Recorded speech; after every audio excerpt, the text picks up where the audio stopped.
गडबडीने पंतप्रधानांच्या हस्ते त्याचं जलपूजन झालं. आता 2024 आहे, कोट्यावधी रुपये खर्च केला असं तिथं सांगितलं जातं, पण नेमकं काय खर्च केलाय तिथं हे पाहण्यासाठी स्वराज्य पक्षाच्या माध्यमातून आम्ही सर्वजण उद्या हे तिथं पाहायला जाणार आहोत. पण त्याच्या अगोदरच इतकी धास्ती या भाजप शिवसेना सरकारने घेतली की तिथं लावणारे सगळे बोर्ड्स, आम्ही सगळ्या गोष्टी नियम बाहेरच्या कुठेही गेलो नाहीये, सगळे बोर्ड्स पलीकडं भाजप शिवसेनेचे बोर्ड लागलेत, काँग्रेस राष्ट्रवादीचे बोर्ड लागलेत, आता आमचे सुद्धा बोर्ड तिथे लागले. आमचे सगळे बोर्ड फाडून काढून सगळे टाकले. त्याच्या पलीकडे जाऊन इतकी त्यांनी मोहीम हातात घेतली की जिथं व्यावसायिक जे लोक आहेत त्यांना ज्यांना ऑर्डर दिल्या होत्या त्यांच्या तिथं जाऊन त्यांना धमकावून ते सगळे बोर्ड ताब्यात घेतले. त्यांना धमकावून सांगितलं तुम्ही प्रिंटिंग केलं तर बघा. टप्पा त्यांच्याकडून झाला. दुसरा टप्पा जिथं आम्ही बोट बुक केल्या होत्या, रीतसर बुक केलेले आहेत, आम्ही कुठला जी बोटवाल्यांना जी पेरिफेरी दिली त्या पलीकडे कुठे जायचं नाहीये त्यांना, तिथं पण आम्ही जाणार होतो. तिथं सुद्धा त्या बोटवाल्यांनी सगळ्यांना बोलून घेतलं आणि त्यांना धमकवलं आणि सांगितलं की तुम्ही जर ह्या बोटीत या सगळ्या स्वराज्याच्या लोकांना जर तुम्ही भेटलं तर याद राखून ठेवा तुमच्या बोटीचे परमिशन सुद्धा आम्ही कॅन्सल करू. ही कसली दडपशाही चालू आहे? ही खऱ्या अर्थाने या भाजपची मोगलशाही आहे असं म्हटलं तर सुद्धा काही चुकीचं नाही. म्हणजे एवढी धास्ती घ्यायची, पण आम्ही काय चुकीचं करायला लागलो? आम्ही रितसर बोटीच्या परवानग्या घेतल्या, रितसर होर्डिंग्स लावले. तिथं आम्ही काय, जिथं एका बोटीत 100 लोकांची परवानगी आहे तिथं 50 लोकांची तिकीट आम्ही घेतले. 100 लोकांची तिकीट घेतली पण 50 लोकच नेणार आम्ही स्पीड बोट्स घेतल्या. प्रेस मीडियाला घेऊन जाणार होतो. कुठं जाणार होतो? जिथं जी लाईन लागलेली आहे त्या लाईनच्या पलीकडे आपल्याला जायचं नाही, तिथंपर्यंतच जाणार होतो. म्हणजे आम्ही आमचा अधिकार हा लोकांच्या पुढे जायचं नाही, लोकांना समजून सांगायचं नाही की किती हे खेळ करायला लागलेले, गडकोट किल्ल्यांचं लांबच. आणि म्हणून या सरकारने अशी जर दडपशाही जर पुढे ठेवली, किंबहुना आम्ही हे गोष्टी खपून घेणार नाहीत. मला एक उदाहरण सांगायचंय. तो खेरवाडी बँड्राला तो एक PI तिथला गुरव म्हणून, त्या गुरवनी काल रात्री जिथं हे फ्लेक्स लावत होते त्या लोकांना पकडलं, ती गाडी ताब्यात घेतली, त्यांना जेलमध्ये नेलं, पोलीस स्टेशनमध्ये नेलं आणि जोरात मारण करायचा काय संबंध आहे? आणि त्याला वर विचारतात, अरे भाजपचं सरकार आहे, तू कसं करू शकतोस हे? मी एवढी दडपशाही आहे भाजपची? ही मोगलशाही नाही तर काय? म्हणजे इतिहासात आम्ही ऐकलं होतं मोगलशाही, इथं मोगलशाही सारखं वागायला लागलेले. हे आम्ही खपून घेणार नाही आणि आम्ही हे चालून घेणार. आणि उद्या 6 तारखेला आम्ही या मोहिमेसाठी जाणार आहे. हे प्रतिकात्मक आंदोलन आहे. आम्हाला काय तिथं काळे झेंडे किंवा जाऊन तिथं कायदा मोडून काही करायचं नाहीये. जे काय कायदेशीर आहे त्याप्रमाणे आम्हाला आमचं मत व्यक्त करायचं आणि तो आमचा अधिकार आहे. आणि म्हणून उद्या आम्हाला काही अडवण्याचा प्रयत्न केला तर त्याला जबाबदार तुम्ही असा. बाकी काही विचारले असतील तर प्रश्न विचारू. गेल्या 2-3 दिवसात घडलंय काय हे? हो, 2-3 दिवसापासून चालू आहे की फ्लेक्स काढणं, किंबहुना त्या बोटीवाल्याच्या मालकांना बोलून धमकावणं. आणि जे खेरवाडीचं मी जे बोललो तुम्हाला ते काल संध्याकाळचं, काल रात्रीचं. किती बोटी तुम्ही बुक केल्या होत्या? आता किती बोटींची व्यवस्था? मला वाटतं किती 100 बोटी 100 बोटी बुक केल्या, पण 50 कन्फर्म आहेत त्यातले पैसे सुद्धा आम्ही त्यांना दिले. आणि त्यांनी पैसे सुद्धा का स्वीकारले? ते पैसे का स्वीकारले? कारण का नियमाबाहेरचं आम्ही काय करणार आहे. जिथं पर्यटक फिरतात, जिथं पर्यटक राऊंड मारतात तिथंच राऊंड मारणार. आम्हाला काही जास्त लांब दुर्बिणी बघावं लागेल. आता हे सुद्धा तुम्ही करून देत नाही. जिथं ते खडका आहे तिथं घेऊन जा, अजिबात नाही. आम्हाला नाही जायचं त्या जिथं खडका आहे, आम्ही लांब बघू ना. म्हणजे आमचा अधिकार सुद्धा तुम्ही दाबायचा. इकडे स्वतःची चूक झाकायची, म्हणजे स्मारक तर उभा करायचं नाही, इलेक्शनच्या अगोदर येऊन खेळ करायचा, आणि म्हणजे मत मिळवण्यासाठी सगळी धडपड करायची. तुम्हाला थांबवण्यासाठी सगळे केले जाते का आणि कोण करते प्रामुख्याने भाजप? नाही, प्रामुख्याने सरकारच आणि प्रामुख्याने भाजपचे लोक. भाजपचे लोक म्हणजे कारण का मोदींचं नाव मी घेतलंय. मला सांगा 2016ला तुम्ही जलपूजन नरेंद्र मोदी पंतप्रधानांच्या हस्ते करताय. हा किरकोळ माणूस नाही, प्रथम नागरिक आहे देशाचा. ज्यावेळी पंतप्रधान मोदी तिथे येतात, मोदीजी तिथे येतात, याचा अर्थ काय की सगळ्या परमिशन्स क्लिअर पाहिजे. तुम्ही कुठलाही व्यक्ती येऊन आला नाही, तो साधा माणूस येऊन उद्घाटन करून गेलाय. ज्यावेळी पंतप्रधान येतात त्यावेळी तुमच्या परमिशन्स क्लिअर पाहिजे. आज तुम्ही बोलता की आमच्या 75% परमिशन्स आम्हाला मिळालेत, 25% राहिलेत. तर 25% राहिले, तुम्ही ही चूक आहे तुमची. तुम्ही 100% परमिशन घेऊनच नरेंद्र मोदीजींना पंतप्रधानांना बोलवायला पाहिजे होतं. ही आमची चूक आहे का? आमचा अधिकार नाही तुम्हाला प्रश्न विचारायचा? आणि म्हणून ते विचारण्यासाठी आम्ही उद्या निघू. आता विद्यमान मुख्यमंत्र्यांशी या संदर्भात कधी काही बोलणं झालं का? कारण आधी ठीक आता विद्यमान तर काय धर्मवीर वगैरे आहेत. नाही, सविस्तर व्यक्तिगत अनेक हेच मुख्यमंत्री नाहीत. पूर्वी उद्धव ठाकरे मुख्यमंत्री असताना सुद्धा माझी त्यांच्याशी ही चर्चा झालेली आहे. मी वेळोवेळी हा आवाज उठवलेला, वेळोवेळी त्यांच्याशी पत्रव्यवहार केलेला आहे. त्याच्यावर नुसतं म्हणतात की करायचंय, बघू, करू, पण पुढं काही नाही.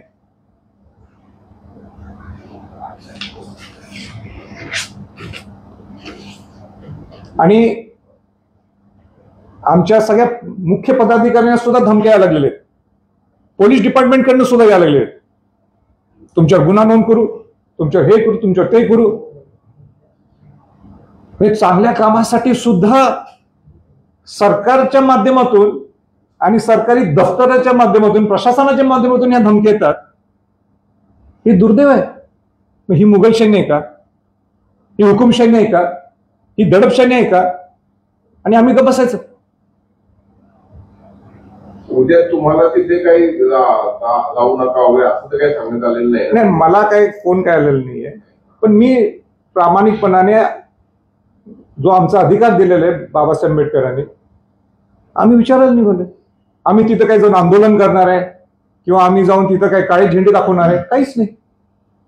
आम्ही एक पर्यटक सारखंच आम्ही त्या बोटीत जाऊन बसायचं. आम्हाला जाऊन पाहणी करायची आणि लोकांना दाखवायचे, हो बाबा इथं शिवस्मारक जी म्हणजे मुंबई आपली देशाची राजधानी, आर्थिक राजधानी, अशा ठिकाणी शिवाजी महाराजांचं स्मारक जसं साजेल तसं उभा राहायला पाहिजे. एक स्मारक नाही आपल्याकडं. आता ते हे तर जाऊन सामान्य आपल्या 13 कोटी लोकांना समजायला पाहिजे ना.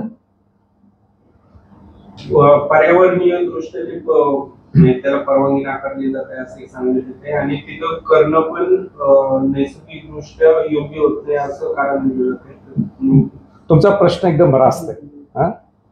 एक तर तुम्ही जे जीवन स्मारक आहेत गडकोट किल्ले, त्याला तर तुम्ही काही करत नाही, नंबर 1. नंबर 2, हा जर मुद्दा येणार होता तर तुम्ही घाई गडबडीने का त्याचं उद्घाटन केलं? तुम्ही नरेंद्र मोदी पंतप्रधानांना का बोलवलं? त्यांच्या हस्ते जलपूजन का केलं? हे कसं चाललं तुम्हाला? त्यावेळी तुम्हाला हा कायदा दिसला नाही का? त्यावेळी तुमच्या 100% तुमच्याकडे परमिशन नसताना तुम्ही देशाचे पंतप्रधानांना कसं बोलू शकता? आणि जर फिजिबलच होत नसेल ते अरबी समुद्रात तर तुम्ही उद्घाटन काय केलं?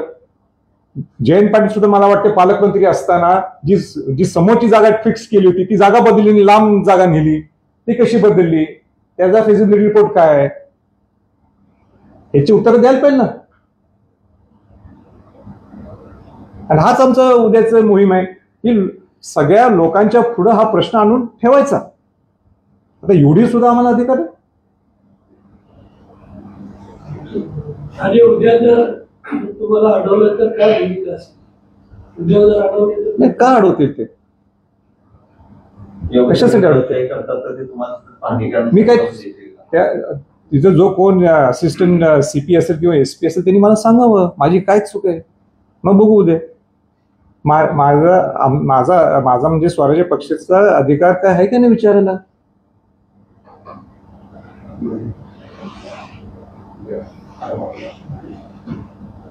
बाकी पक्ष म्हणून काय सध्या नवीन आता आणखी काय काय पुण्यातल्या बैठका झाल्या किंवा दौरा पण झाला.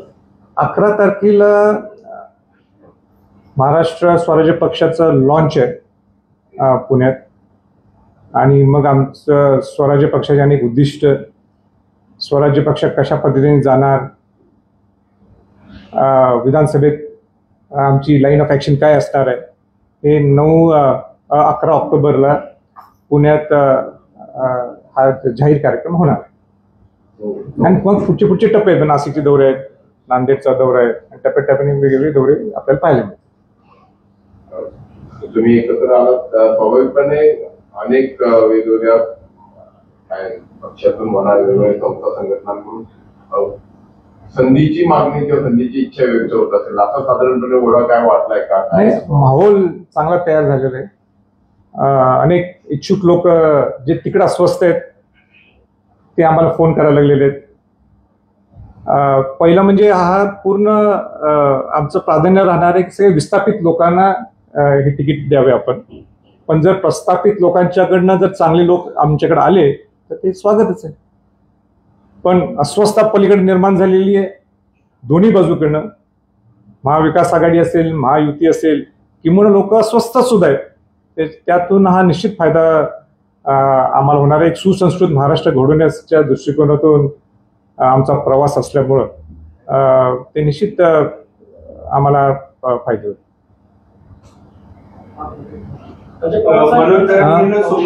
नाही काय म्हटलं? आरक्षणाची मर्यादा 75% केंद्र सरकारने पुढाकार घ्यावा असं त्यामध्ये. नाही, पवार साहेबांची भूमिका वेळोवेळी आरक्षणाच्या बाबतीत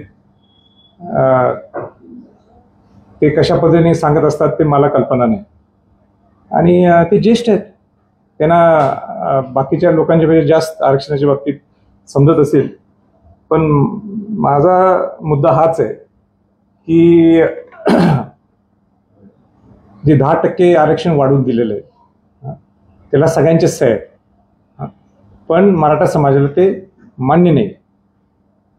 त्यांची भूमिका आहे ओबीसी मधनच द्यायला पाहिजे, कारण का कुणबी आणि मराठा एकच आहे. त्याला वेगवेगळे मार्ग आहेत की आपण तसं सुद्धा देऊ शकतो. पण टप्प्याटप्प्याने मी सुद्धा त्या विषयावर बोलेन. पण पवार साहेब ना जर 75% द्यायचं असेल तर त्यांनी आता पण करून द्यायला पाहिजे होतं. अजून ते घडलेलं नाही. ओबीसी समाजातले लोक म्हणतात की जर मराठ्यांना ओबीसीला आरक्षण दिलं तर आमच्यावर अन्याय होईल, तर राजेंनी भूमिका सर्वसमावेशक द्यावी अशी मागणी. नाही, राजर्षी छत्रपती शाहू महाराजांची भूमिका ही माझी भूमिका आहे. राजर्षी छत्रपती शाहू महाराजांनी 50% आरक्षण हे बहुजन समाजातल्या लोकांना, अनुसूचित जाती जमाती ओबीसीना दिलं होतं आणि त्यात मराठा समाजाचा समावेश होता. आता ह्या मराठा समाजाला बाहेर फेकलं गेलंय, त्याच्यामुळं हा अनरेस्ट आहे, हे अस्वस्थता निर्माण झालेली. तर आपल्याला त्याच्यात आपण निश्चित त्यांना घेऊ शकतो, पण त्याला एक वेगवेगळे पद्धती आहेत, पॅटर्न्स आहेत. तर त्याच्यासाठी बसावं लागेल आणि त्याच्यासाठी राजकीय इच्छाशक्ती लागेल. जातीय जनगणना झाली पाहिजे, व्हायलाच पाहिजे. कारण का अनेक समाजातले लोक अनेक ॲडव्हान्टेज घ्यायला लागलेले आहेत. ते एकदा 10 वर्षात ते व्हावं लागते, ते अजून झालेलंच नाही. अनेक वर्ष जातीय गणना होणंच गरजेचं आहे. आता मी अनेकदा बोलून दाखवलेलं आहे, अनेकदा बोललोय मी की मनोज जरांगे पाटलांचा उद्देश आणि माझा उद्देश हा काही वेगळा नाही आहे. आणि म्हणून त्यांच्याशीच मी चर्चा केली. चर्चा सकारात्मक झालेली आहे. त्यांना एकच मी त्यांना विनंती ही केलेली आहे की तुम्ही उमेदवार जे देणार किंवा तुम्हाला उमेदवार द्यायचे नाही द्यायचे तो त्यांचा प्रश्न आहे, पण पाडण्यापेक्षा आपण निवडून कसं आणू शकतो हा दृष्टिकोन त्यांनी ठेवावा अशी मी त्यांना सांगितलेलं. एक वडीलधारी त्यांची जी मागणी आहे की ओबीसी मधून आरक्षण द्यावं ते दिलंच नाही, त्याच्यात महापरिवर्तन महाशक्ती जी आहे तर ती मागणी त्यांची मान्य करून त्यांना सोबत घेणार. नाही, तसं काही नाही. आज तो विषय झालेला नाहीये, त्याच्यासाठी बसावं लागणार आहे. एकदम फटाफट सगळ्या गोष्टी होती म्हणून बहुतांश त्यांच्या मागण्या आम्हाला मान्य आहेत. पण ते आज पहिलं कुठला विषय आहे की त्यांनी लाईन आता 10 दिवसावर हे राहिलंय काय आचारसंहिता, त्यामुळे त्यांनी ठरवावं लागेल की आता हे विषय आता काही सुटत नाहीत. आता विषय कुठं सुटणार आहेत, हे सत्तेत आल्यानंतर सुटणार आहेत. तर त्यांनी कशा पद्धतीने यायचं, म्हणजे ते आमच्यावर येणार आहेत किंवा परस्पर ते कॅन्डिडेट उभा करणार आहेत, ती लाईन त्यांनी ठरवावं लागेल. पवारसाहेब सांगलीला होते, तिसऱ्या गाडी व्यवस्थेत बोलताना त्यांनी टिंगल केली की बाबा आम्हाला भीती आहे किंवा घाबरट निर्माण झाली, त्यांचा रोग सगळा तुमच्याकडे होता. असं पवारसाहेब बोलले, माझं नाव घेतलं. म्हणजे हा, रोग हे चांगलं आहे, माझं नाव घेतलं. आता पवारसाहेबांनी ते ज्येष्ठ आहेत, महाराष्ट्राचे ज्येष्ठ नेते आहेत. टिंगल करण्याचा त्यांनाच अधिकार आहे, बाकी कोणाला नाही. माझ्या जर कोणी दुसऱ्याने केली तर मी ते खपून सुद्धा घेणार नाही, पण पवारसाहेबांनी पूर्वीसुद्धा माझ्यावर केलेली आहे, म्हणून माझ्यासाठी काही ते नवीन नाही. पण मला महात्मा गांधींचं एक वाक्य आठवते. महात्मा गांधी काय म्हणतात, पहिल्यांदा ते तुम्हाला दुर्लक्ष करतील, पहिल्यांदा तुम्हाला दुर्लक्ष करतील, मग ते तुमच्यावर हसतील, मग ते तुमच्यावर लढतील आणि मग तुम्ही जिंकाल. आणि म्हणून मी महात्मा गांधीजींनी जे वाक्य रचना इतकी छान पद्धतीने मांडलेली आहे, त्या महात्मा गांधीजींच्या विचाराने आम्ही पुढे चाललोय.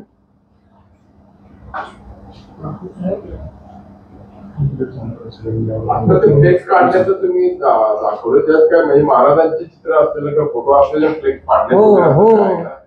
छत्रपती शिवाजी महाराजांचे फोटोच आहेत त्याच्यात.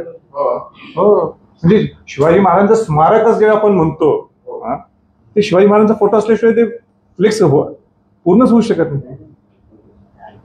एकदा तरी रिप्ले करणार आधी जे दाखवली ते एकदा व्हिडिओ.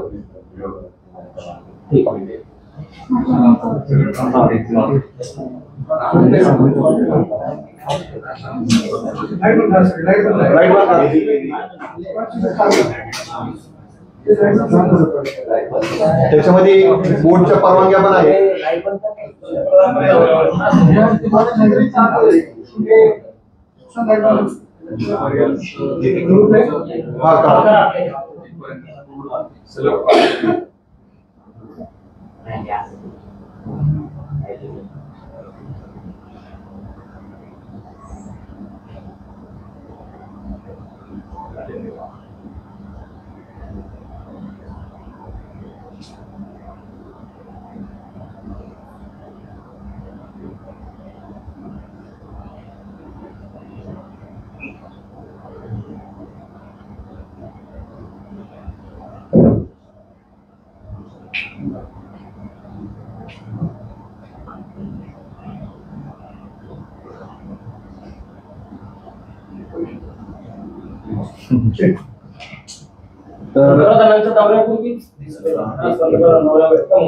हा, असं असेल बहुतेक. तर किमो नाही, ते अगोदर झालं, 2 दिवसापासून चालू. सर्वांना आम्ही सूचित करू इच्छितो, महाराष्ट्रामध्ये ही चाललेली दडपशाही संभाजीराजे असतील, महाराष्ट्र स्वराज्य पक्ष खपवून घेणार नाही. परंतु या दौऱ्याची सुरुवात कुठे होईल, हा दौरा कसा असेल याविषयी मी आपल्याला सांगत आहे. छत्रपती संभाजी महाराज पुणे या ठिकाणावरनं उद्या सकाळी 6:30 वाजता या स्वराज्य भवन पासून साधारणतः शेकडो गाड्यांचा ताफ्यासह ते मुंबईला जाणार आहेत. मुंबईला जात असताना या ठिकाणावरनं आम्ही विद्यापीठ मार्गे, रावेत मार्गे, नवीन नॅशनल हायवे जो आहे त्या मार्गे आम्ही मुंबईच्या दिशेने जाऊ. नवी मुंबई मधल्या डी.वाय. पाटील स्टेडियम पाशी संपूर्ण महाराष्ट्रातनं इतर महाराष्ट्रातले जे बांधव आहेत, आम्ही आता साधारणतः पश्चिम महाराष्ट्रातले बांधव पुण्यातून निघणार आहोत. उत्तर महाराष्ट्र, नवी मुंबई, कोकण, बाकी इतर काही जो भाग आहे मराठवाड्याला समृद्धीमुळे तिकडनं लवकर जाता येतं, ते सर्व बांधव नवी मुंबईमध्ये येतील. डी.वाय. पाटील या ठिकाणी हजारो गाड्यांची संख्या छत्रपती संभाजी महाराजांना पाठिंबा देत शिवाजी महाराजांचं स्मारक शोधायला डी.वाय. पाटील स्टेडियम या ठिकाणावरून संभाजी महाराजांच्या नेतृत्वामध्ये ही मोहीम पुढे चेंबूरच्या दिशेने जाईल. चेंबूर या ठिकाणी असणारा छत्रपती शिवाजी महाराजांचा जो पुतळा आहे, स्मारक आहे, त्या स्मारकाला 9:30 वाजता संभाजी महाराज पुष्पहार अर्पण करतील. पुण्यावरून सकाळी 7:30 निघणार आहोत. 8:30च्या आसपास आम्ही नवी मुंबई, 9:30 वाजता चेंबूरच्या शिवाजी महाराज स्मारकापाशी, त्यानंतर साधारणतः 10:30 वाजेपर्यंत आम्ही मुंबई या ठिकाणी गेटवे ऑफ इंडियाला जाणार आहोत. त्या ठिकाणी परिपूर्ण अशा बोटची व्यवस्था केलेली आहे. प्रत्येक व्यक्तीला लाईफ जॅकेट्स असतील. एका बोटीमध्ये 100ची कॅपॅसिटी असणाऱ्या 50 बोट बुकिंग केल्याची आपण पावती बघितलेली आहे. साधारणतः 5,000 लोक आम्ही बोटिंगच्या माध्यमातून पूर्णपणे समुद्रामध्ये घेऊन जाऊ शकतो अशी तयारी केलेली आहे. परंतु साधारणतः 40% संख्या जर कमी केली तर 3,000 लोक बोटीच्या माध्यमातून समुद्रामध्ये जातील, त्याला शासकीय ज्या परवानग्या आहेत म्हणजे त्या बोटीला जी मिळालेली परवानगी आहे त्या पद्धतीनं सुरक्षा असेल, परवाने असतील, या सगळ्या गोष्टी घेऊन त्याचे पैसे रितसर आम्ही भरलेले आहेत. उद्याच्या मोहिमेला, या दडपशाहीला, त्याचबरोबर शिवाजी महाराजांचा जो पुतळ्याच्या बाबतीमध्ये भाजपने जो क्रेडिट घेतलं होतं, राजकारण केलं होतं, ते जनतेसमोर मांडायला मीडिया प्रतिनिधींचं आम्हाला सहकार्य लाभणार आहे. तुम्ही सहकार्य द्यावं अशी अपेक्षा आम्ही स्वराज्य पक्षाच्या वतीने, संभाजीराजांच्या वतीने व्यक्त करतो. महाराष्ट्राच्या इतिहासामध्ये ज्यावेळेस भाजप शिवसेना सरकार सत्तेत आलं त्यावेळेस शिवाजी महाराजांच्या नावावर त्यांनी मतदान घेतलं आणि याच शिवाजी महाराजांच्या मुद्द्यावरती स्वराज्य पक्ष त्यांना सत्तेमधनं पाय उतरवायला भाग पाडत. एवढा शब्द तुम्हाला देतो. उद्याच्या गोष्टीसाठी तुमचं सहकार्य मिळावं. धन्यवाद.